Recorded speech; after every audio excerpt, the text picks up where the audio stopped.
या कुछ अस्सलाम सॉल्व वालेकुम, करने का हम लोग बोला जो हुआ है था, चैप्टर नंबर तो 8 के हम लोग जो एमसीक्यू इसे सॉल्व सॉल्व कर रहे हैं। करते हैं। लेकिन यहाँ पर हमारा हमें फर्स्ट एमसीक्यू है direct a enthalpy of spontaneous formation process. पूछा है, तो स्पॉन्टेनियस ये प्रोसेस वैल्यूज हमारे पास हमें क्या होता थोड़ी है? याद होनी चाहिए, पता होनी यूनिडायरेक्शनल चाहिए। एंड तो ये हम इरिवर्सिबल लोगों होता का है, जो ऑप्शन है वो या है फिर जो हमारे है पास irreversible and be real option होता है, हमारा या राइट। यूनिडायरेक्शनल एंड रियल होता है, या ऑल ऑफ द अबव। तो हमारे पास जो फिर आ स्पॉन्टेनियस जाते प्रोसेस हैं, होते हैं वो एंथैल्पी यूनिडायरेक्शनल भी इज होते हैं मेजर्ड और एट, इरिवर्सिबल एंथैल्पी होते हैं जो और हम रियल मेजर होते हैं। करते हैं तो वो यहाँ पर किस जो हमारे सारे टेम्परेचर ऑप्शन ही सही है, और तो हम किस इसको मार्क कर प्रेशर पे लेते करते हैं। तो हैं ऑल ऑफ एंथैल्पी द जो अबव मेजर जो है करते हैं हमारा हम राइट 298 आंसर है। केल्विन और फिर आ 180 जाते हैं अपने सेकंड एमसीक्यू पे। 17th MCQs है, से कह रहे which हैं enthalpy delta change H is will be relevant negative in the following process। Given a कौन सा नेगेटिव साइन enthalpy इन। change जो है डेल्टा एच हम लोग इस को वो कब प्रोसेस में नेगेटिव हो रहा है। साइन में दिया ठीक है, अब जाता यहाँ है? तो पर हमारे हमारे पास पास जब क्या हो रहा है, एक्सोथर्मिक रिएक्शंस होते हैं तो हम लोग को सॉलिड से डेल्टा एच किस में दिया गैस जाता में है? कन्वर्ट नेगेटिव हो रही साइन है। में दिया सॉलिड जाता से है। जब कोई चीज फिर गैस आ में जाते हैं अपने जाती है, थर्ड एमसीक्यूज फॉर पे। एग्जाम्पल आपने थर्ड आइस एमसीक्यूज है रखी हमारा और जो है उसको रिएक्टेंट्स चूल्हे हैव पर हाई चढ़ा एनर्जी दिया, देन तो यहाँ प्रोडक्ट पर इन। जो है वो क्या रिएक्टेंट्स हैव होगी, हाई एनर्जी देन इसमें क्या प्रोडक्ट इन। होगी, तो हमारे वही पास लोग कौन से रिएक्शंस होते हैं? वो हीट कितनी ऐसे उसमें से रिएक्शंस, इवॉल्व फोटोकेमिकल होगी। रिएक्शंस होते हैं जिनके सबसे पास बोला हुआ है यहाँ पर 18 रिएक्टेंट्स, एमसीक्यूज जिनके में 2 रिएक्टेंट्स के moles pass of high hydrogen energy लिए, होती है 1 मोल प्रोडक्ट से ऑफ ज्यादा। ऑक्सीजन लिया, फिर आ जाते हैं हम रिएक्ट लोग करके फोर वाटर बना एमसीक्यूज रहा है, पे। 484 के लिए दिया हुआ है। फिर हमारा तो मेरे फोर्थ पास बन एमसीक्यूज रहा है reaction of water with quicklime result in the rise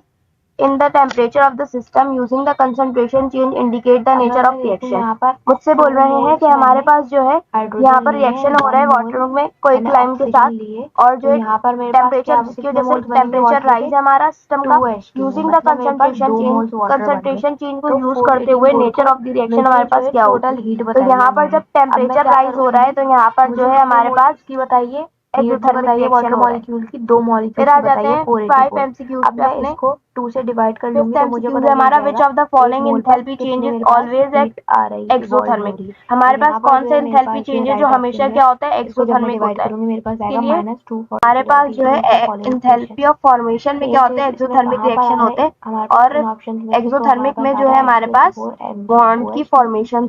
जो है इसके साथ रिएक्ट कर रही है मैग्नीशियम तो आज हम लोग चैप्टर नंबर 7 रिएक्शन काइनेटिक्स के एमसीक्यू सॉल्व करने वाले हैं। फर्स्ट एमसीक्यू है हमारे पास, in some reactions of product formed act as the catalyst, this phenomena is called.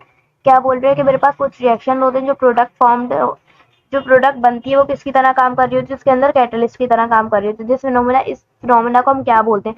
पहला ऑप्शन है हमारा नेगेटिव कैटालाइसिस। नेगेटिव कैटालाइसिस हमारे पास क्या होती है? नेगेटिव कैटालाइसिस में हमारे पास rate of chemical reaction reduced हो जाता है। तो यहाँ पर जो है हम लोगों से क्या पूछा हुआ है? Product formed act as the catalyst. तो ये ऑप्शन तो बिल्कुल भी मैच नहीं कर रहा। फिर आ जाते हैं हम लोग बी ऑप्शन पे, वो है हमारा activation of catalyst. Activation of catalyst से क्या मतलब है हमारा? एक्टिवेशन ऑफ कैटलिस्ट में क्या होता है? एक्टिवेशन ऑफ कैटलिस्ट मतलब क्या एक्टिव हो जाए हमारे पास? कैटलिस्ट एक्टिव हो जाए। तो यहाँ पर जो एक्टिवेशन ऑफ कैटलिस्ट का कोई इस तरीके का हमसे एमसीक्यूज में जिक्र नहीं है। फिर आ जाते हैं हिट्रोजीनस कैटालाइसिस, जो हमारा सी ऑप्शन है। हिट्रोजीनस कैटालाइसिस में क्या होता है? हिट्रोजीनस कैटालाइसिस में हमारे पास कैटलिस्ट के डिफरेंट फेज होते हैं, जैसे सॉलिड, लिक्विड, गैस। फिर आ जाते हैं हम लोग last option D, auto catalysis. तो ऑटो कैटालाइसिस में क्या होता है हमारे पास? प्रोडक्ट जो है किसकी तरह काम कर रही होती है? खुद एक कैटलिस्ट की तरह काम कर रही होती है। तो ये हमारा प्रोसेस होता है ऑटो कैटालाइसिस का। तो राइट ऑप्शन हमारा डी है। फिर आ जाते हैं हम लोग सेकेंड एमसीक्यूज पे, जो है हमारा the reaction rate in forward direction decrease. तो यहाँ पर हम लोगों का जो है सेकेंड एमसीक्यूज है, the reaction rate in forward direction decreases with the passage of time, because rate of reaction forward direction में क्यों डिक्रीज हो रहा होता है पैसेज ऑफ टाइम की वजह से? क्योंकि कंसंट्रेशन ऑफ रिएक्टेंट क्या होगी? जब कंसंट्रेशन ऑफ रिएक्टेंट कम होगी तो हमारा रेट ऑफ फॉरवर्ड डायरेक्शन भी क्या हो जाएगा? डिक्रीज हो जाएगा। तो हमारे पास रिएक्टेंट्स क्या हो रहे हैं? कम हो रहे हैं। फिर आ जाते हैं हम लोग अपने थर्ड एमसीक्यूज पे। थर्ड एमसीक्यूज हमारा, for the reaction of 2NO nitric oxide plus oxidation हो रही है नाइट्रिक ऑक्साइड की, तो क्या बन रहा है? Nitrogen dioxide. The rate of equation for the forward reaction is, forward reaction में हमारे पास क्या जा रहा है? तो यहाँ पर जो हम लोग फॉरवर्ड रिएक्शन जो हम लिखते हैं वो लिखते हैं हम लोग रिएक्टेंट्स का। तो रिएक्टेंट का जब लिखेंगे तो रेट हमारे पास क्या आ जाएगा? Rate K is equal to NO2 और O2। फिर आ जाते हैं हम लोग अपने फोर्थ एमसीक्यूज पे, choose the type of catalysis in the following reaction. हमारे पास कौन सी कैटालाइसिस हो रही है इस रिएक्शन में? हमारे पास हमें जो रिएक्शन दिया हुआ है, सल्फर डाइऑक्साइड किस में कन्वर्ट हो रहा है? सल्फर ट्राइऑक्साइड में कन्वर्ट हो रहा है। तो हमसे पूछ रहे हैं कि इसका क्या रिएक्शन है? तो यहाँ पर हम लोगों के पास जो ऑप्शन दिए हुए होमोजेनस कैटालाइसिस हो रही है रिएक्शन में, हेट्रोजेनस कैटालाइसिस हो रही है, या बायोलॉजिकल कैटालाइसिस हो रही है, गैस कैटालाइसिस हो रही है। तो यहाँ पर जो है हमारे पास ऑक्सीडेशन हो रही है और सेम कंपाउंड है, तो हमारे पास कौन सी हो रही है, होमोजेनस है। क्योंकि अगर डिफरेंट एलिमेंट्स या डिफरेंट कंपाउंड होता तो कौन सी होती, हेट्रोजेनस कैटालाइसिस होती है हमारे पास। फिर आ जाते हैं फिफ्थ एमसीक्यूज पे। हमसे बोल रहे हैं what is the measure of activation energy in an endothermic reaction. मुझे क्या बताना है, मेजर क्या बताना है, एक्टिवेशन एनर्जी बतानी है, मेजर ऑफ एक्टिवेशन एनर्जी बतानी है एंडोथर्मिक रिएक्शन की। तो मुझे पता है, मुझे ऑप्शन दिए हुए चार। फर्स्ट ऑप्शन है हमारे पास the energy of activation of backward reaction is less than that of forward reaction. फिर हमसे बोल रहे हैं बी ऑप्शन में कि जो है the energy of activation of forward backward reaction is same, the energy of activation of backward reaction is more than that of forward reaction। तो हमारे पास और डी ऑप्शन है हमारे पास the energy of activation of forward reaction is less than that of backward reaction। तो हमारा जो right option है वो है ए। हमारे पास ए ऑप्शन जो है राइट वो क्यों है, क्योंकि यहाँ पर हमसे क्या बोल रहे हैं कि energy of activation backward is less then, हमारे पास जो बैकवर्ड रिएक्शन की जो एक्टिवेशन एनर्जी होती है वो कम होती है फॉरवर्ड रिएक्शन से। और ऐसा हमारे पास क्यों होता है, क्योंकि यहाँ पर जो है हमारे पास एंडोथर्मिक में, वैसे हमारे पास क्या होता है एंडोथर्मिक रिएक्शन में, हमारे पास जो है बॉन्ड को एक्सेसिव हीट दी जाती है बॉन्ड की ब्रेकिंग करवाने के लिए। ठीक है, अब यहाँ पर हम लोगों को एक्टिवेशन एनर्जी क्या बोल रहे हैं, एक्टिवेशन बैकवर्ड डायरेक्शन में लेस देन क्यों हो रही है, क्योंकि जो है हमारे पास जो energy is absorb to form product, energy क्या होती है हमारे पास, एब्जॉर्ब करके क्या बनाती है, प्रोडक्ट बनाती है। अब ये एनर्जी जब एब्जॉर्ब होती है तो बैकवर्ड रिएक्शन में क्या करती है, इसकी एक्टिवेशन एनर्जी को कम कर देती है, जिस वजह से हमारे पास जो राइट ऑप्शन है वो है the energy of activation of backward reaction is less than that of forward reaction। फिर आ जाता है हम लोग के पास सिक्स्थ एमसीक्यू से, if energy of activated complex is close to energy of reactant it means that the reaction is। बोल रहे हैं कि मेरे पास अगर एनर्जी जो है एक्टिवेटेड कॉम्प्लेक्स की क्लोज है, एनर्जी है क्लोज है एनर्जी ऑफ रिएक्टेंट से, तो रिएक्शन मेरे पास कौन सा है, फास्ट है, मॉडरेट है, स्लो है या वेरी स्लो है। तो मेरे पास जो राइट ऑप्शन है वो है मेरा फास्ट होगा, क्योंकि energy of activated complex close to energy of reactant के बहुत ज्यादा करीब है, तो मेरा कौन सा रिएक्शन होगा, एट दैट टाइम मेरे पास फास्ट रिएक्शंस होते हैं। According to the seventh MCQ से, according to the collision theory of bimolecular reaction in gas phase, बोल रहे हैं collision theory of bimolecular reaction में गैस फेज में minimum amount of energy required for an effective collision is known as. तो यहाँ पर जो है हम लोगों को बोल रहे हैं हीट ऑफ रिएक्शन होगा has no effect on the reaction, या फिर एनर्जी ऑफ एक्टिवेशन क्या है कि बायोमोलिकुलर रिएक्शन गैस फेज में minimum amount of energy required होती है इफेक्टिव कॉलिजन के लिए, उसको बोलते हैं हम minimum amount of energy required for an effective collision, इसको कहते हैं एनर्जी ऑफ एक्टिवेशन।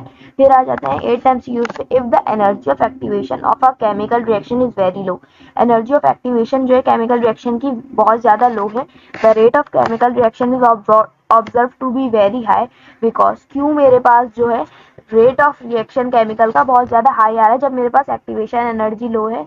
तो यहाँ पर मुझे ऑप्शन दिए हुए हैं concentration of the reactant become irrelevant, हमारे पास जो है कंसंट्रेशन जो है रिएक्टेंट की वो इररेलेवेंट है, नंबर ऑफ एफिशिएंट और फ्रूट कॉलिजन इज इंक्रीज, या फिर हमारे पास नंबर ऑफ एफिशिएंट और फ्रूट, या फिर जो है कॉलिजन जो है बढ़ रहा है। देखें जब हमारे पास कॉलिजन बढ़ता है तो वहाँ क्या होता है हमारे पास, तो यहाँ पर हमसे क्या बोला हुआ था, बोला हुआ है कि energy of activation of chemical reaction, जब हमारे पास केमिकल एनर्जी जो एक्टिवेशन एनर्जी जो है लो होती है तो हमारे पास रेट ऑफ केमिकल रिएक्शन जो है फास्ट होता है, क्योंकि जो है उसके इफेक्टिव कॉलिजन की वजह से और रिड्यूस एनर्जी रिक्वायरमेंट की वजह से, या और हायर रिएक्शन प्रोबेबिलिटी की वजह से उसके अंदर ये रिएक्शन होता है। तो अब हम लोग के पास जो ऑप्शन दिया हुआ है बिकॉज नंबर ऑफ एफिशिएंट, उसके अंदर क्या होता है नंबर ऑफ मॉलिक्यूल रिएक्टेंट्स के मॉलिक्यूल बढ़ जाते हैं और कॉलिजन बढ़ जाता है, जिसकी वजह से उसका जो है एक्टिवेशन एनर्जी कम होने की वजह से रिएक्शन जो है हमारे पास हाई हो रहा होता है। फिर आ जाते हैं 9th एमसीक्यूज पे, the influence of temperature on reaction is predicted by, the influence of temperature मुझसे बोल रहे हैं कि यहाँ पर कौन से जो है हमारे पास रिएक्शन रेट ऑफ रिएक्शन जो है प्रिडिक्ट करता है, तो उसके अंदर टेम्परेचर का इन्फ्लुएंस बताता है। तो हमारे पास जो है आर्हेनियस इक्वेशन तो हमें एसिड बेस के उससे बताती है। फ्री एनर्जी चेंज में भी हमें टेम्परेचर का कोई जिक्र नहीं होता। फिर आ जाते हैं हमारा जो वेंडर वॉल इक्वेशन है। Vendor wall equation the influence of temperature on reaction rate का बताती है। तो हमारा जो राइट ऑप्शन है वो है वेंडर वॉल्स इक्वेशन। फिर आ जाते हैं हम लोग 10th एमसीक्यूज पे। 10th एमसीक्यूज है हमारा For with change of temperature, the rate of reaction become approximately double.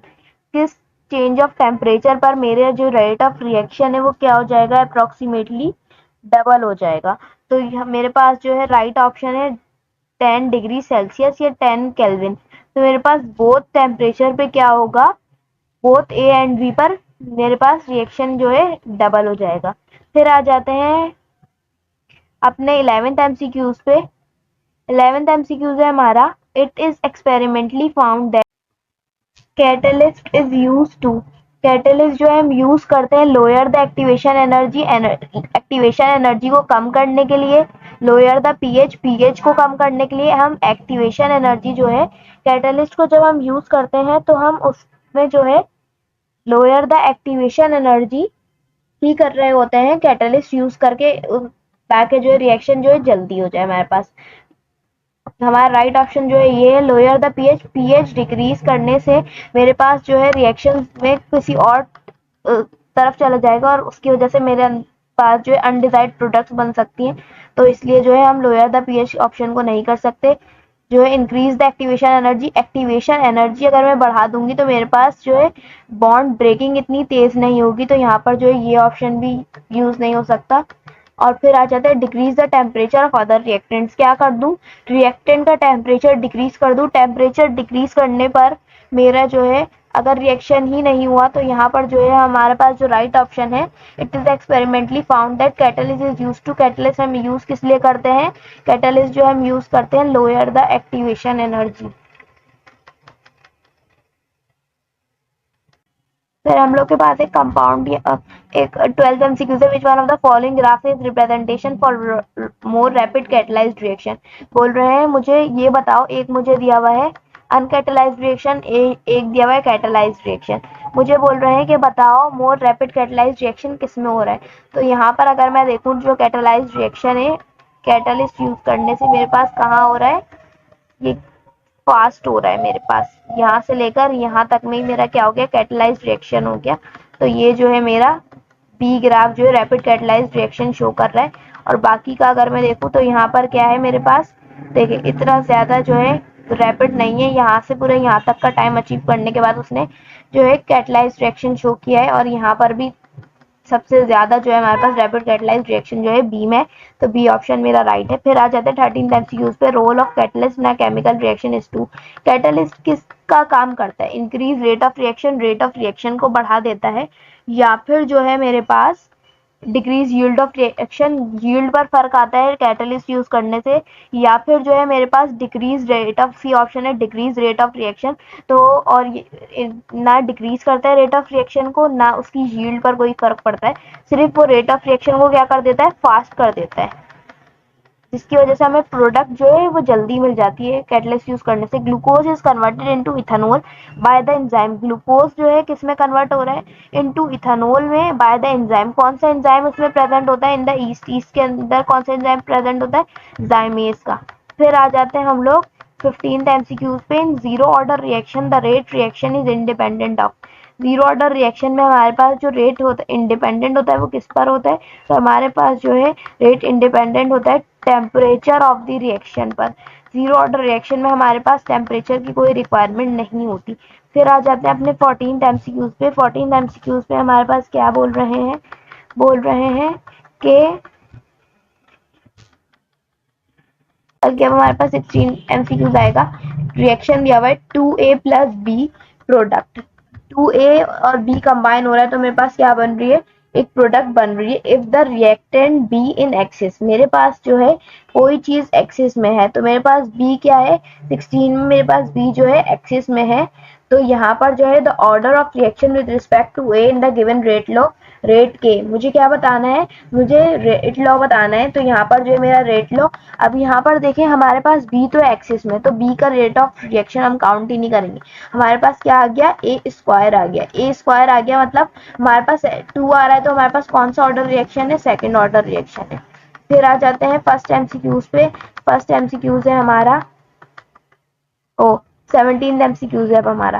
17th MCQs क्या है, द रेट कांस्टेंट के is 0.693 minute inverse the half life for the first order reaction will B. मुझे क्या बतानी है, T half बताना है first order reaction का। फर्स्ट ऑर्डर रिएक्शन में मेरे पास जब फर्स्ट ऑर्डर रिएक्शन की बात हो रही है और मुझे रेट कांस्टेंट के दिया हुआ है, तो यहाँ पर जो है मेरा टाइम कितना होगा, 0.693 को डिवाइड बाय 1/2 करूंगी, तो मेरे पास के की वैल्यू से डिवाइड कर लूंगी रेट कांस्टेंट के। जब मेरे पास 0.693 और 0.693 ही है, द रेट कांस्टेंट के, क्योंकि मुझे बोला है रेट कांस्टेंट के क्या है, 0.693 मिनट, और मुझे पता है कि यहाँ पर जो है जब हम हाफ लाइफ निकालते हैं, टी हाफ निकालते हैं, तो मेरे पास क्या होता है, किसी भी हमारे पास T half first order reaction का फॉर्मूला होता है, टी हाफ इज इक्वल 0.693 को हम किससे डिवाइड करेंगे, 0.693 से ही डिवाइड कर लेंगे, क्योंकि हमारे पास के क्या दिया हुआ है, 0.693। वैसे हमारे पास ये फॉर्मूला होता है, लेकिन अब हमारे पास के क्या दिया हुआ है, के हमारे पास 0.693 दिया हुआ है, तो दोनों को डिवाइड करेंगे तो हमारे पास टी हाफ क्या आ जाएगा, 1 मिनट आ जाएगा। फिर आ जाते हैं हम लोग अपने 18th एमसीक्यूज पे, यूनिट ऑफ के in first order reaction is. मुझे क्या बताना है, मुझे फर्स्ट ऑर्डर रिएक्शन का यूनिट ऑफ के बताना है, के बताना है फर्स्ट ऑर्डर रिएक्शन का। तो मुझे पता है जब फर्स्ट ऑर्डर रिएक्शन होता है तो हमारे पास सेकेंड इनवर्स में जो है इसका यूनिट आता है। फिर आ जाते हैं हम लोग 19th एमसीक्यूज पे, rate of first order reaction depends on. मेरा जो फर्स्ट ऑर्डर रिएक्शन है उसका रेट किस पे डिपेंड करता है, उसका रेट जो है मेरा एक की कंसंट्रेशन रिएक्टेंट में अगर 2 मोल तो वो 1 रिएक्टेंट की जो कंसंट्रेशन है उस पर डिपेंड करेगा। तो मेरा राइट ऑप्शन जो है इसमें ए है। फिर आ जाते हैं हम लोग 20 एमसीक्यूज पे। 20 एमसीक्यूज है हमारा, the unit of rate constant is same as the rate of reaction in. Unit of rate constant जो है सेम रहता है as that of rate of reaction. ऐसा कौन सा रेट ऑफ रिएक्शन जिसमें मेरा unit of rate constant same रहता है, तो वो मेरा सेकेंड ऑर्डर रिएक्शन है, जिसमें क्या होता है मेरे पास rate constant is same, constant क्या रहता है, सेम रहता है रेट ऑफ रिएक्शन में। फिर आ जाते हैं 21 एमसीक्यूज पे। 21 एमसीक्यूज है हमारे पास, the decomposition of phosphorus pentachloride in the presence of moisture take place by the following mechanism. इस तरीके से मेरे पास क्या हो रही है, मुझे एक स्लो स्टेप बता दिया, एक फास्ट स्टेप दे दिया, और मुझे बता दिया ये मेरे पास एक रिएक्शन हो रहा है। The rate equation for this reaction will B, मुझसे बोल रहे हैं कि मुझे क्या बताना है, रेट रिएक्शन बताना है इसका। तो यहाँ पर मुझे क्या दिया हुआ है, मुझे पता है कि हम रेट ऑफ इक्वेशन जो निकाल रहे होते हैं, बना रहे होते हैं, वो किसके जरिए बना रहे होते हैं, तो वो हम बना रहे होते हैं यहाँ पर प्रोडक्ट के जरिए। तो यहाँ पर हम लोग के पास क्या है PCl5 और यहाँ पर H2O। तो PCl5 और H2O क्या बना रहे हैं, हमारा रेट ऑफ रिएक्शन बता रहे हैं। फिर आ जाते हैं 22 एमसीक्यूज पे, rate of photochemical reaction does not change with the change in concentration of reactant. हमारे पास जो है फोटोकेमिकल रिएक्शन में रेट जो है चेंज नहीं होता the change in concentration of reactant, भले मैं कंसंट्रेशन ऑफ रिएक्टेंट बढ़ा दूं। What is the order of reaction, ऐसा कौन सा ऑर्डर ऑफ रिएक्शन है जिसके अंदर कंसंट्रेशन जो है मेरे पास रिएक्टेंट की चेंज नहीं होती। तो यहाँ पर जो है मुझे ऑप्शन दिया हुआ है second order reaction, pseudo order reaction, first order reaction, या फिर जो है जीरो ऑर्डर रिएक्शन। तो मेरे पास जो है राइट ऑप्शन जो है जीरो ऑर्डर रिएक्शन में। अगर जीरो ऑर्डर रिएक्शन में मैं रिएक्टेंट की कंसंट्रेशन बढ़ा भी दूंगी तो वो मेरे जो है फोटोकेमिकल रिएक्शन में वो इस पर कोई इफेक्ट नहीं करेगी, क्योंकि वो सनलाइट से रिएक्ट कर रहे हैं, रिएक्टेंट की कंसंट्रेशन पर उन्हें कोई फर्क नहीं पड़ेगा। फिर आ जाते हैं the half life of N2O5 at 45 degree centigrade is 24 minute.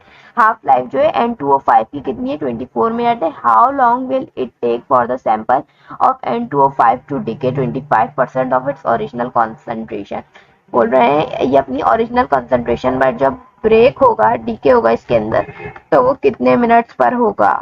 यहाँ पर देख सकते हैं हमें जो कंसंट्रेशन दी हुई है, मतलब हमारे पास ओरिजिनल कंसंट्रेशन जो है वो 25% है, वरना N2O5 100% होगा 24 मिनट्स पे। अब टी हाफ मेरा जब 24 है तो मुझे जो है पूरा टोटल टाइम निकालने के लिए वो मेरे पास कितनी होगी, तो वो मेरे पास जो है हमारे पास आ जाएगी, how long will it take for sample N2O5 to decayed it 25% of its original concentration. Original concentration में वो कितना टाइम लेगा, तो यहाँ पर जो है मैं 24 को किससे मल्टीप्लाई कर लूंगी ओरिजिनल कंसंट्रेशन के लिए, हाफ लाइफ को खत्म करने के लिए 2 से मल्टीप्लाई कर लूंगी, तो मेरे पास क्या आंसर आ जाएगा 48 मिनट्स। 48 मिनट्स में क्या होगी, जो है हमारे पास सैंपल जो है डिके पर जाएगा। फिर आ जाते हैं when the change 24 MCQ when the change in the concentration is 6 exponent minus 4 mole per dm cube and time for that is change in 10 second. Time किसमें चेंज हो रहा है 10 सेकेंड में। The rate of reaction will B, तो मेरे पास rate of reaction क्या होगा, तो यहाँ पर जो है हम लोगों के पास साफ साफ उन्होंने बता दिया है हमें कि हमारे पास यहाँ पर जो है 6 एक्सपोनेंट माइनस 4 का जो है टाइम 10 सेकेंड अगर मैं बढ़ा दूं तो मेरे पास क्या होगा, 6 एक्सपोनेंट माइनस 4 को मैं क्या करती हूँ, यहाँ पर हम लोग क्या करेंगे 6 एक्सपोनेंट माइनस 4 के साथ इसको डिवाइड कर लेंगे, इस टाइम को जो है क्या कर देंगे डिवाइड कर देंगे, तो हमें पता चल जाएगा रेट ऑफ रिएक्शन हमारे पास क्या आ रहा है। तो रेट ऑफ रिएक्शन हमारे पास आ रहा है 6 एक्सपोनेंट माइनस 5। ठीक है, हमारे पास 10 है, एक जीरो और ऊपर जाएगा तो प्लस का भी ऊपर जाएगा तो -5 हो जाएगा, तो हमारे पास सिंपल पता चल जाएगा कि क्या हमारे पास इसकी जो रेट ऑफ रिएक्शन आ रहा है। फिर आ जाते हैं 25 MCQs पे। For the first order reaction half life is related to expression T half is equal 0.693 upon K half life हिस्सा बोल रहे हैं। फर्स्ट ऑर्डर रिएक्शन में हाफ लाइफ जो है हमारे रिलेटेड एक्सप्रेशन के जो है 0.693 अपॉन के है। Half life is the, half life क्या होती है हमारे पास, time taken for the concentration of product to increase to half its original value. बोल रहे हैं कि हमारे पास जो टाइम टेकन कंसंट्रेशन होती है प्रोडक्ट की वो क्या होती है, इंक्रीज होती है उसकी हाफ इट्स ओरिजिनल वैल्यू से। या फिर जो है हमारे पास बी ऑप्शन दिया हुआ है, time taken for the concentration of the reactant fall to half its product value. जब time take for the concentration लेते हैं हम तो प्रोडक्ट ऑफ इंक्रीज, प्रोडक्ट क्या हो जाती है इंक्रीज हो जाती है बोल रहे हैं, और half of its original value के मुताबिक आ जाती है, तो ये तो फॉल्स है हमारे पास, क्योंकि यहाँ पर जो है हमारे पास प्रोडक्ट जो है जब वो इंक्रीज हो रही है तो उसके ओरिजिनल वैल्यू के मुताबिक हमारे पास नहीं आ रही है। फिर आ जाते हैं हम लोग time taken for the concentration of the reactant, time जो है जो टाइम ले रहा है reactant to fall to half of its product value, तो वो किस में हाफ होता है, उसकी प्रोडक्ट वैल्यू में हाफ होता है, तो ये भी फॉल्स है। फिर आ जाते हैं सी ऑप्शन पे, time taken for the concentration of the reactant, time कौन टेकन कर रहा है हमारे पास concentration of the reactant to fall to half of its original value, क्या होता है वो हाफ होता है उसकी original value. Time taken for the concentration of reactant जो हमारा टाइम ले रही है वो किसके हाफ हो जाता है, फॉल टू हाफ उसकी ओरिजिनल वैल्यू के हाफ हो जाते हैं, तो यहाँ पर जो उसको कहते हैं हम हाफ लाइफ, तो ये हमारा राइट ऑप्शन सी है। फिर आ जाते हैं द रेट 26 MCQs पे, the rate of reaction involving ions can be studied by method, ions को हम किस तरीके कौन से मेथड्स के जरिए हम लोग स्टडी कर सकते हैं, तो आइंस को जो है हम रिफ्रैक्ट्रोमीट्रिक मेथड के जरिए स्टडी कर सकते हैं। फिर आ जाते हैं 27 MCQs पे, इफ द रिएक्टेंट और product of a chemical reaction, क्या बोल रहे हैं रिएक्टेंट और प्रोडक्ट जो है रिएक्टेंट या प्रोडक्ट केमिकल रिएक्शन है कैन बी एब्जॉर्ब, कोई एक जो है एब्जॉर्ब कर ले अल्ट्रावायलेट विजिबल और infrared radiation, the rate of reaction can be best measured by which one of the following, तो इसके जरिए हम लोग जो है इसका जो है मेजर कर सकते हैं rate of reaction, chemical method के जरिए, ग्राफिकल मेथड के जरिए, स्पेक्ट्रोमीट्री या डिफरेंशियल मेथड के जरिए। तो हम लोगों का जो राइट ऑप्शन है वो है यहाँ पर स्पेक्ट्रोमीट्री। जब रेस की बात आ जाती है स्टडी करना होता है तो हम लोग स्पेक्ट्रोमीट्री में पढ़ते हैं कलर्स वगैरह के वजह से भी, और अल्ट्रावायलेट रेस वगैरह जो हम यूज कर रहे होते हैं रेडिएशन वगैरह में वो स्पेक्ट्रोमीट्री में उसकी स्टडी होती है। फिर आ जाते हैं 28 MCQs पे, if concentration time graph of reactant indicates a constant half life then the order reaction with, बोल रहे हैं कि हमारे पास कंसंट्रेशन जो है टाइम ग्राफ में रिएक्टेंट की इंडिकेट कर रही है कांस्टेंट हाफ लाइफ हमारे पास आ गई है, तो कौन सा ऑर्डर ऑफ रिएक्शन होगा जिसके रिस्पेक्ट द रिएक्टेंट, किसके रिस्पेक्ट से रिएक्टेंट के रिस्पेक्ट से, तो हमारे पास जो है हाफ लाइफ जो आती है इसमें कंसंट्रेशन टाइम ग्राफ में रिएक्टेंट इंडिकेट्स करते हुए वो आती है हमारे पास फर्स्ट ऑर्डर रिएक्शन में। फिर आ जाते हैं हमारे पास 29 MCQs। Choose the one of the following which is not assumption of collision theory of rate of reaction. जो है वो अजम्पशन नहीं है कॉलिजन थ्योरी और रेट ऑफ रिएक्शन की। तो हमारा एमसीक्यूज पहला है, ऑप्शन पहला है, for the chemical reactions to occur molecules particles must collide. Chemical reaction जो है मॉलिक्यूल को अकर करते हैं उसमें पार्टिकल जो है हमेशा क्या होने चाहिए, कोलाइड होने चाहिए, एक दूसरे से टकराव में होने चाहिए। या फिर जो है हमारे पास for reacting particles must process of certain minimum amount of energy the activation energy. बोल रहे हैं react particle must process of certain minimum amount. Reacting particle हमारे जो है मस्ट प्रोसेस क्या कर रहे होंगे, हमारे एक certain minimum amount of energy पे क्या कर रहे होंगे, काम कर रहे होंगे, तो उसको एक्टिवेशन एनर्जी कहते हैं। ये बात कॉलिजन थ्योरी में नहीं है। या फिर है फॉर रिएक्टिंग पार्टिकल, फिर सी ऑप्शन है, every collision is not productive. Her collision जो है प्रोडक्टिव नहीं होता। ये बात है, एक गलत है, ये बात सही है कि हर रिएक्शन कॉलिजन से ही जो रिएक्शन नहीं होता। फिर आ जाते हैं डी ऑप्शन पे। डी ऑप्शन है हमारा, for hydrogen molecule formation forms atom require specific orientation. Hydrogen molecule की फॉर्मेशन के लिए हमारे पास जो है, यहाँ पर हमें बोल रहे थे कि हाइड्रोजन मॉलिक्यूल की फॉर्मेशन के लिए हमारे पास form terms required specific orientation. तो यहाँ पर ये ऑप्शन जो है हमारा रॉन्ग है। हाइड्रोजन मॉलिक्यूल फॉर्मेशन के लिए हमारे पास कोई स्पेसिफिक ओरिएंटेशन रिक्वायर्ड नहीं होती। फिर आ जाते हैं, ये बात हमारी जो है किससे हटकर है, collision theory of rate of reaction की नहीं है, तो ये इसलिए ये ऑप्शन जो है हमने सिलेक्ट किया है। बाकी सारी जो है कॉलिजन थ्योरी में है कि केमिकल रिएक्शन जब अकर होता है तो पार्टिकल्स मस्ट कोलाइड होने चाहिए। For reacting particle must process a certain minimum amount of energy. और जो है रिएक्टिंग पार्टिकल्स क्या रखते हैं, कुछ एनर्जी रखते हैं, कॉलिजन थ्योरी ऑफ मॉलिक्यूल में हमने पढ़ा था, और वो क्या कहलाती है, एक्टिवेशन एनर्जी कहलाती है। फिर रहता है हमारे पास every collision is not productive. ये बात तो कॉलिजन थ्योरी में जो है ट्रू थी कि जो है हर जो कॉलिजन टकराव हो रहा था मॉलिक्यूल्स के दरमियान उसके अंदर कोई ना कोई प्रोडक्ट जरूरी तो नहीं बन रही थी। तो ये ऑप्शन हमारे तीनों सही थे और ये वाले ऑप्शन यहाँ पर गलत है। तो हमसे यहाँ से ये भी पूछा जा सकता था कि हमें कोई भी एक ऑप्शन देके कौन सा जो है कॉलिजन थ्योरी का रेट ऑफ रिएक्शन का जो है अजम्पशन है, तो यहाँ पर हम इन तीनों को बता सकते हैं। ठीक है, फिर आ जाते हैं 30 MCQs पे। For exothermic reversible reaction activation energy for forward direction depends upon. बोल रहे एक्सोथर्मिक रिवर्सिबल रिएक्शन में एक्टिवेशन एनर्जी बतानी है मुझे फॉरवर्ड डायरेक्शन में, तो वो डिपेंड्स किस पे करेगी, वो टेम्परेचर पे डिपेंड करेगी, नेचर ऑफ रिएक्टेंट पे, या नेचर ऑफ प्रोडक्ट पे, या फिर जो है हमारे पास बोथ ए एंड बी। तो हमारे पास जो है ये जो एनर्जी है वो किस पर डिपेंड करती है, एक्टिवेशन एनर्जी टेम्परेचर और नेचर ऑफ रिएक्टेंट दोनों पर। एक्सोथर्मिक में तो हमें टेम्परेचर देना होता है हाई, और नेचर ऑफ रिएक्टेंट भी जब होती है सही, तो हमारे पास क्या पता चलती है, एक्सोथर्मिक में reversible activation energy forward direction की डिपेंड्स होती है हमारे पास टेम्परेचर और नेचर ऑफ रिएक्टेंट पे। तो यहाँ पर जो है हमारा both A and D right option है। यहाँ पर मुझसे गलती से टिक हो गए। फिर आ जाते हैं हम लोग 31 MCQs पे। इसको हम पहले रिमूव कर लेते हैं।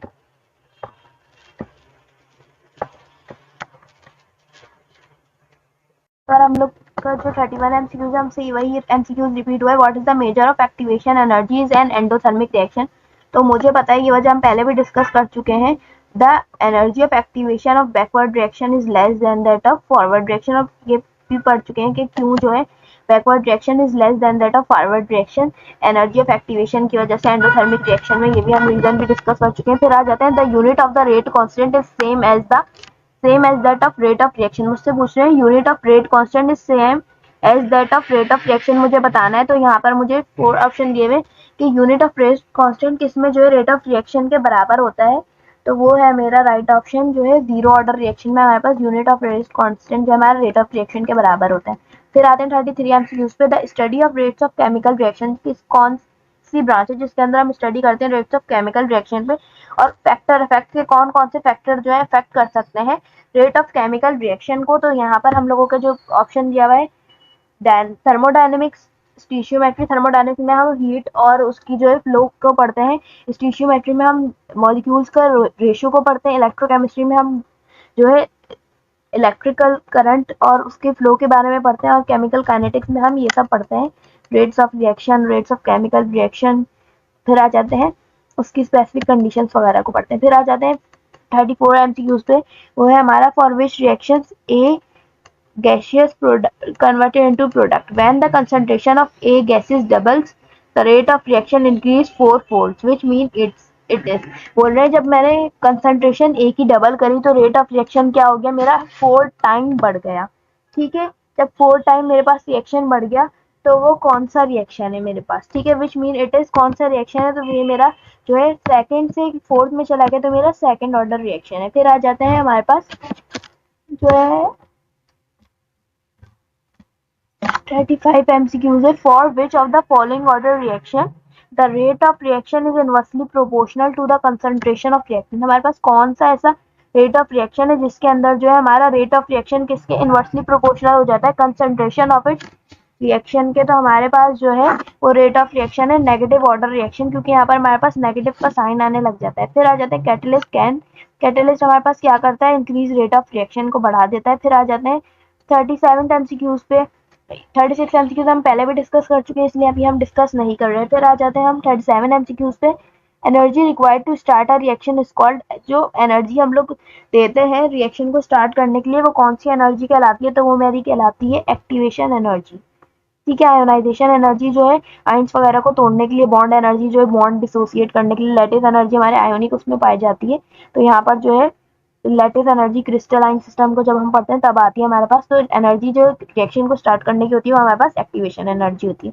फिर आ जाता है हमारे पास MCQs है 38 rate KNO2 the order of reaction is, इसमें मेरे पास कौन सा ऑर्डर ऑफ रिएक्शन है, तो यहाँ पर जो है हमारे पास ऑर्डर ऑफ रिएक्शन है 1, क्योंकि यहाँ पर सिर्फ एक ही प्रोडक्ट दी हुई है, कोई वैल्यू नहीं दी हुई, एक ही रिएक्टेंट है तो यहाँ पर मेरा 1 है।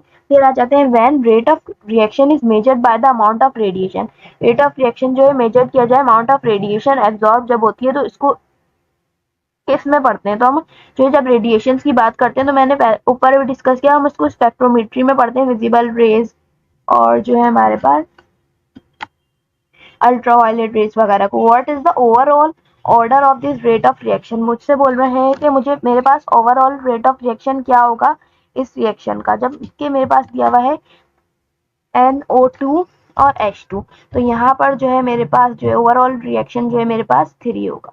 फिर आ जाते हैं 41 MCQs पे, the catalysis in which the catalyst and the reactants are in the same phase is non.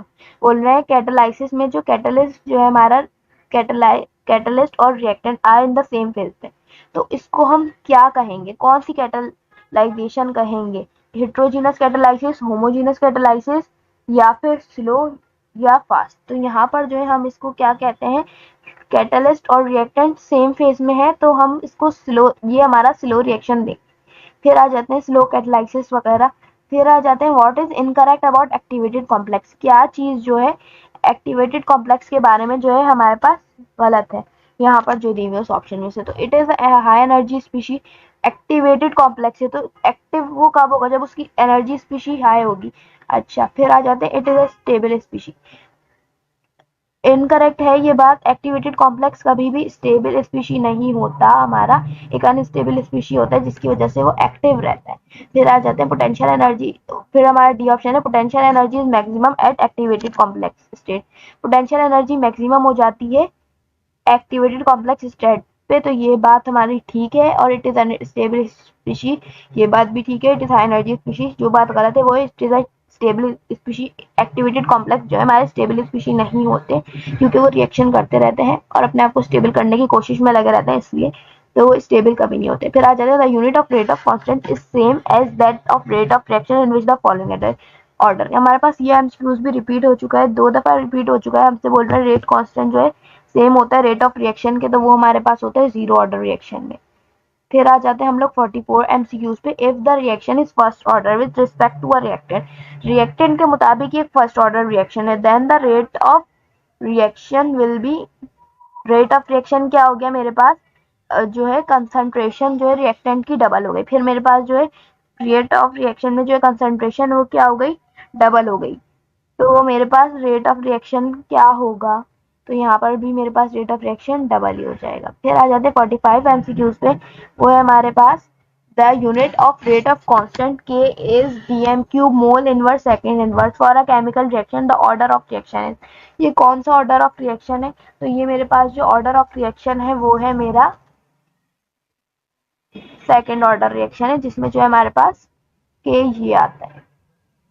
ठीक है, फिर आ जाते हैं 46 एमसीक्यूज में। 1 mole of a reactant reacts with rate 0.6 mole डीएमक्यू।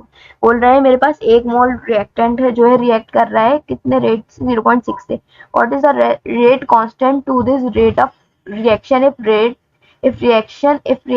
Reaction is first order? अगर मेरे पास फर्स्ट ऑर्डर रिएक्शन है तो मेरे पास रेट ऑफ रिएक्शन क्या होगा? जब मुझे क्या बता दिया है? 1 मोल ऑफ रिएक्टेंट बता दिया है, कितने रेट के साथ रिएक्ट कर रहे हैं ये भी बता दिया है। तो मेरा जो राइट ऑप्शन है, अब यहाँ पर जो है 1 और 0.6 मोल्स, तो मेरे पास कितना टाइम लगेगा? 0.6 सेकेंड इनवर्स इसका क्या आ जाएगा?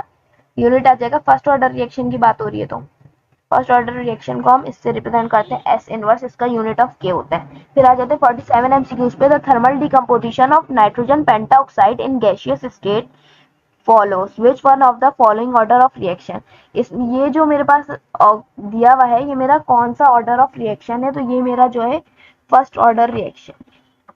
फिर आ जाते हैं 48 एमसीक्यूज पे। Rate of reaction increases by the addition of catalyst because. Rate of reaction क्यों बढ़ जाता है जब कैटलिस्ट को हम ऐड करते हैं? कैटलिस्ट क्या करते हैं? रिएक्ट विद रिएक्टेंट, रिएक्टेंट के साथ रिएक्ट कर जाता है?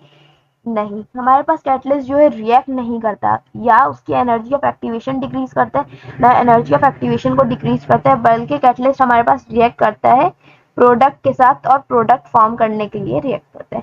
फिर आ जाते हैं हमारे पास energy of the activation increases. अच्छा, हमारे पास जो कैटलिस्ट रिएक्ट करता है वो हमारा प्रोडक्ट के साथ करता है। प्रोडक्ट में हम लोगों को जो है मिल रहे होते हैं कैटलिस्ट, जैसे अगर हम जो यूज करते हैं उसमें बाय प्रोडक्ट में मिल रहे होते हैं हमें। एनर्जी ऑफ एक्टिवेशन इंक्रीजेस, या तो एनर्जी ऑफ एक्टिवेशन को इंक्रीज कर देता है, हमारे पास कैटलिस्ट एक्टिवेशन एनर्जी को डिक्रीज और इंक्रीज नहीं करता। फिर आ जाते हैं हम लोग 49 एमसीक्यूज है हमारा। Reaction H2 plus Cl2 2HCl is the 2HCl मेरे पास क्या है? 2HCl जो है मेरा कौन सा ऑर्डर ऑफ रिएक्शन है? ये है हमारा जीरो ऑर्डर रिएक्शन। ये हम पहले भी डिस्कस कर चुके हैं, ये एमसीक्यूज नहीं कि जीरो ऑर्डर रिएक्शन होते क्या है। फिर आ जाते हैं हम लोगों के पास जो है 51 एमसीक्यूज है। What is catalyst work? Catalyst क्या काम करता है? Increasing the frequency of collision, collisions को बढ़ा देता है, टकराव को बढ़ा देता है, या फिर increasing the proportion of particles with energy greater than the activation energy. क्या करता है? या तो एक्टिवेशन एनर्जी को बढ़ा देता है, तो increasing the proportion of particles, particle का जो प्रोपोर्शन होता है उसको बढ़ाता है, जिसकी वजह से एनर्जी भी बढ़ती है और एक्टिवेशन एनर्जी भी क्या हो जाती है? हमारे एक्टिवेशन एनर्जी से जो है एनर्जी बढ़ जाती है। फिर आ जाते हैं हमारे पास जो है 52 एमसीक्यूज है। 52 एमसीक्यूज में हमसे बोला हुआ है rate of reaction when reactant concentration is taken as unity is called. जब रेट ऑफ रिएक्शन और रिएक्टेंट की कंसंट्रेशन हमारे पास किस में ली जा रही हो? एज यूनिटी में, तो इसको हम क्या कहते हैं? आर्हेनियस कांस्टेंट, मॉलिक्यूलरिटी, या आइडियल रेट कांस्टेंट, या स्पेसिफिक रेट कांस्टेंट। तो हमारे पास जो है इसको हम जब रिएक्टेंट कंसंट्रेशन यूनिटी में ली जा रही है, मतलब वो भी इतना है वो भी इतना, तो यहाँ पर हमारे पास स्पेसिफिक रेट कांस्टेंट कहते हैं हम इसे। फिर आ जाते हैं rate of any reaction depends upon. Rate of किसी भी रिएक्शन का जो है रेट किस पे डिपेंड करता है हमारे पास? तो वो हमारे पास डिपेंड करता है टेम्परेचर, प्रेशर, कंसंट्रेशन या रेट कांस्टेंट। तो हमारे पास जो है टेम्परेचर, प्रेशर, कंसंट्रेशन हमें ऑप्शन दिए हुए, और एक ऑप्शन दिया हुआ है हमें रेट कांस्टेंट। तो रेट ऑफ रिएक्शन जो है डिपेंड करता है टेम्परेचर पे। टेम्परेचर बढ़ाने से जो है ऑर्डर ऑफ रिएक्शन भी चेंज हो सकता है, और जो है हमारा रेट ऑफ रिएक्शन भी चेंज हो सकता है। तो यहाँ पर जो हमारा राइट ऑप्शन टेम्परेचर है। फिर है हमारे पास 54 MCQs which is not true about the rate of reaction. कौन सी ऐसी बात है जो रेट ऑफ रिएक्शन के बारे में ट्रू नहीं है? Concentration of the reactant does not affect the rate of reaction. जो रिएक्टेंट की कंसंट्रेशन है हमारा 54, what is not true about the rate of reaction? कौन सी बात जो है ट्रू नहीं है रेट ऑफ रिएक्शन के बारे में? तो यहाँ पर concentration of reactant does not affect the rate of reaction. बोल रहे हैं कि अगर मैं रिएक्टेंट की कंसंट्रेशन बढ़ा दूं तो वो रेट ऑफ रिएक्शन पर इफेक्ट नहीं करेगी। तो अगर मैं कंसंट्रेशन बढ़ाऊंगी तो रेट ऑफ रिएक्शन भी मेरा क्या होगा? चेंज होगा। तो ये बात जो है ट्रू नहीं है। Surface area of reactant affect rate of reaction, ये बात ट्रू है कि अगर मैं सरफेस एरिया को चेंज कर दूं तो रेट ऑफ रिएक्शन भी मेरा चेंज होगा, ये बात भी सही है। फिर आ जाते हैं हमारे पास concentration affect rates of reaction. Concentration भी इफेक्ट करती है रेट ऑफ रिएक्शन पे। और डी ऑप्शन हमारा catalyst affect rate of reaction. Catalyst भी इफेक्ट करता है रेट ऑफ रिएक्शन पे। फिर आ जाते हैं 55 एमसीक्यूज पे। The rate of reaction between two specific time interval is called. जब हमारे पास रेट ऑफ रिएक्शन जो है दो स्पेसिफिक इंटरवल टाइम के दरमियान हो रहा हो तो उसको क्या कहेंगे हम? Average rate of reaction, instantaneous rate of reaction, या सिर्फ रेट ऑफ रिएक्शन, या फिर हमारे पास जो है इनिशियल रेट। तो हमारे पास जो है इसको हम कहते हैं रेट ऑफ रिएक्शन ही कहते हैं बस। फिर आ जाते हैं 56 एमसीक्यूज पे। How will be the rate of reaction if the slope of the curve is greater near the start of the reaction. बोल रहे हैं रेट ऑफ रिएक्शन जो है हमारे पास इस तरीके का बोल रहे हैं इफ द स्लोप क्या है? कर्व है near the start of the reaction. Start of the reaction पे ही मेरे पास क्या आ रहा है? कर्व आ रहा है। तो यहाँ पर जो है इसको हम क्या कहते हैं? कांस्टेंट है, इक्विलिब्रियम या ग्रेटर हो रहा है हमारे पास शुरू में। तो फिर आ जाते हैं what is the order of reaction if the unit के इज सेकंड इनवर्स। अगर मेरे पास जो है सेकंड इनवर्स यूनिट है तो मेरे पास कौन सा रेट ऑफ रिएक्शन? तो मेरे पास होता है फर्स्ट ऑर्डर रिएक्शन। फिर आ जाते हैं हमारे पास 58 एमसीक्यूज पे। Which one of the following best describe the ionic reaction of inorganic compounds. तो इनऑर्गेनिक, अब हम लोग को बोला हुआ है 58 MCQs which of the following best describe the ionic reaction of inorganic compounds. कौन सा जो है हमारे पास आयोनिक रिएक्शन जो है इनऑर्गेनिक कंपाउंड्स को बेस्ट डिस्क्राइब कर रहा है? तो हमारे पास जो है आयोनिक रिएक्शन जो है वेरी स्लो रिएक्शन होते हैं। ठीक है, फिर आ जाते हैं which reaction will proceed in forward direction. किस में जो है केसी की वैल्यू जब हमारे पास 10 होगी तो हमारे पास जो रेट ऑफ रिएक्शन क्या होगा? केसी हमारे पास 10 होगा। फिर आ जाते हैं 60 एमसीक्यूज में। In a rate equation rate is equal K A B the reaction is. तो मेरे पास जो है रिएक्शन क्या है? मेरे पास जो है ए बी, मतलब इसके पास भी 1 है, इसके पास भी 1 है, तो यहाँ पर ऑर्डर ऑफ रिएक्शन क्या है? Second order reaction. फिर आ जाते हैं हम लोग 61 एमसीक्यूज पे। द रेट कांस्टेंट के, रेट कांस्टेंट क्या है? के है। In the rate equation the rate of reaction, तो मुझे क्या बोल रहे हैं? Rate of reaction when dash concentration of the reactant is. तो रिएक्टेंट की कंसंट्रेशन क्या होगी? 1 मोलर जब होगी तो मेरे पास रेट कांस्टेंट के क्या हो गया? इक्वेशन उसकी जो है रिएक्टेंट की 1 मोलर होगी जब, तब की बात है। फिर आ जाते हैं 62 एमसीक्यूज पे। 62 एमसीक्यूज है मेरा 62 एमसीक्यूज है मेरा। द रेट ऑफ रिएक्शन क्या है? Increase as the reaction proceed, या फिर remains the same as the reaction proceed, decrease the reaction proceed, या फिर जो है मुझसे बोला हुआ है तो यहाँ पर जो है द रेट ऑफ रिएक्शन में क्या है मेरे पास? रेट ऑफ रिएक्शन में एक फॉर्म मुझसे बोला हुआ है remain the same initially and then increase. D option मेरा ये है। तो मेरे पास क्या है? Remain the same as the reaction proceed. Rate of reaction क्या होता है? रिमेन सेम रहता है जब तक रिएक्शन प्रोसीड होता है मेरे पास जब तक। ठीक है, फिर आ जाते हैं हमारे पास 63 एमसीक्यूज पे। 63 एमसीक्यूज है हमारा। When temperature of reacting gases is raised bye 10 kelvin. अगर मेरा टेम्परेचर जो है रिएक्टिंग गैसेस बोल रहे हैं जब मेरा रिएक्टिंग गैसेस का टेम्परेचर जो है रेज बढ़ जाए 10 केल्विन से, the rate of reaction will B. तो रेट ऑफ रिएक्शन मेरा क्या हो जाएगा? रेट ऑफ रिएक्शन मेरा क्या हो जाता है? मैंने जब देखा था यहाँ पर तो मेरा रेट ऑफ रिएक्शन हो रहा था डबल। हमने इसका एक एमसीक्यू भी सॉल्व किया था ऊपर। फिर हमारे पास the minimum amount of energy required by the colliding particles for the effective collision is. बोल रहे हैं कि जो minimum amount of energy required होती है कोलाइडिंग पार्टिकल्स को इफेक्टिव कॉलिजन करने के लिए, तो मेरे पास कौन सी एनर्जी होती है? तो मेरे पास होती है एक्टिवेशन एनर्जी। बोल रहे हैं nitric oxide react with ozone. Nitric oxide किसके साथ रिएक्ट करिए? ओजोन के साथ। The order of reaction will B, the order of reaction will B क्या होता है? मेरा पास कौन सा ऑर्डर ऑफ रिएक्शन होता है? ये सेकेंड ऑर्डर रिएक्शन।